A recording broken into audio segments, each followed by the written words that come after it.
இந்த கொள்கையில் எனக்கு உடன்பாடு இல்லை, நீ என்னை வந்து எவ்வளவு கொடுமை செய்தாலும் நான் அதை பற்றி கவலைப்படல, நான் மாற மாட்டேன். எவன் காம்ப்ரமைஸ் ஆகிறானோ அவன் சாதி இந்து ஆகிட்டான், எவன் காம்ப்ரமைஸ் ஆகலையோ அவன் தலித்தா நிற்கிறான். இன்னைக்கு அன்காம்ப்ரமைஸ்டு சொசைட்டி. அவன் உன்னோட சமரசமாக முடியாது. இவன் வந்து அடி உதைக்கு பயந்தான். ஏன்னா அன்னைக்கு நாட்டில் ஆண்டுகிட்டு இருந்தவன் மன்னர்கள் பூரா அந்த கருத்தியலுக்கு உடன்பட்டான். அந்த பண்பாட்டு கலாச்சார தமிழ் வந்து கோயிலுடைய கருவறைக்குள்ள இருந்த தமிழை தூக்கி போட்டு சமஸ்கிருதத்தை வச்சான். அதே மாதிரி வந்து அங்கிருந்த பூசாரியை தூக்கி வெளியே போட்டு பார்ப்பனர்கள் உள்ள வச்சான். அன்னைக்கு இருந்த வேள்வி முறையை தூக்கி உள்ள போட்டு இவன் சொல்ற யாக முறையை கொண்டு வந்து வச்சான். இதுக்கெல்லாம் யார் செஞ்சது? ஒன்று யோசிச்சு பாருங்க.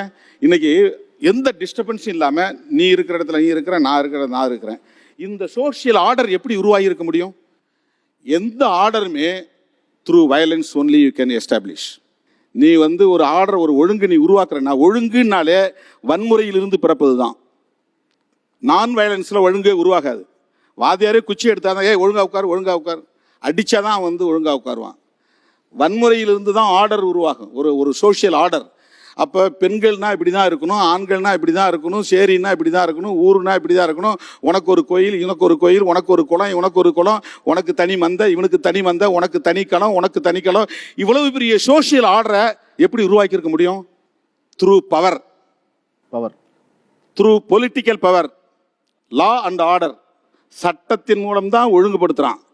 அப்போ ஒரு ஒழுங்கை உருவாக்குவதற்கு ஒரு வன்முறை தேவைப்படுது. இன் தி நேம் ஆஃப் லா அல்லது in the name of code of Manu. இப்போ கோட் ஆஃப் மனு அங்கிருந்து தான் வருது.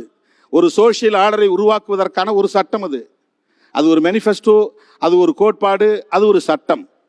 வெறும் சட்டமாக இல்லை, அது ஒரு கோட்பாட்டை உள்வாங்கிருது. உயர்வு தாழ்வை கற்பிக்கிற கோட்பாடு அது. அதுக்குள்ளே தண்டனை சட்டமும் இருக்குது. அதுக்குள்ளே மனு சட்டத்துக்குள்ள தண்டனை சட்டம் இருக்கு. பார்ப்பனர்கள் தப்பு செஞ்சா இப்படி செய்யணும், சூத்திரர்கள் தப்பு செஞ்சா இப்படி செய்யணும்னு. நீங்க 3% பிராமின்றீங்க. அந்த நியூமெரிக்கல் ஸ்ட்ரென்த் மட்டும் எப்படி இவ்வளவு பெரிய ரூல் பண்ண முடியும்? இவ்வளவு பெரிய எஸ்டாப்ளிஷ்மெண்ட்டை உருவாக்க முடியும்?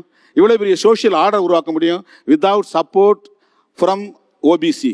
இன்னைக்கு இருக்கிற கேட்டகரி ஓபிசி. நான் அன்னைக்கு சொல்ற அந்த 4 வர்ணத்தில் மிச்சம் இருக்கிற சூத்திரர், வைசியர், சத்திரியர், இவன் 3 பேரும் சப்போர்ட் பண்ணதுனால தான் பிராமணன்கிறனுடைய கான்செப்டுக்கு வந்து இங்கே இவ்வளோ பெரிய எஸ்டாப்ளிஷ்மெண்ட் உருவாயிருக்கு. அப்போ அவன் சப்போர்ட், இன்னைக்கு அவன் சப்போர்ட் பண்ணலனாக்கா பிஜேபி நிற்க முடியாது, ஆர்எஸ்எஸ் நிற்க முடியாது. யார் சப்போர்ட் பண்ணுறது? அவங்க தான் சப்போர்ட் பண்ணுறாங்க. எல்லா காலத்திலுமே இந்த கான்செப்டை எதிர்த்து போராடக்கூடியவர்கள் தான் ஒடுக்கப்படுகிறார்கள். அப்போது இந்த ஒடுக்குமுறைக்கு எது துணை போகிறது அப்படிங்கிறது தான் பவர். இப்போ நீங்கள் எல்லாம் கஸ்டமைஸ் பண்ணணும் நீங்கள் அல்லது சிஸ்டமைஸ் பண்ணணும். இது ரெண்டையும் தாண்டி நான் ஒன்று சொல்கிறேன், பொலிட்டிசைஸ் பண்ணணும், மக்களை வந்து அரசியல் படுத்தணும். அதுதான் முக்கியமானது.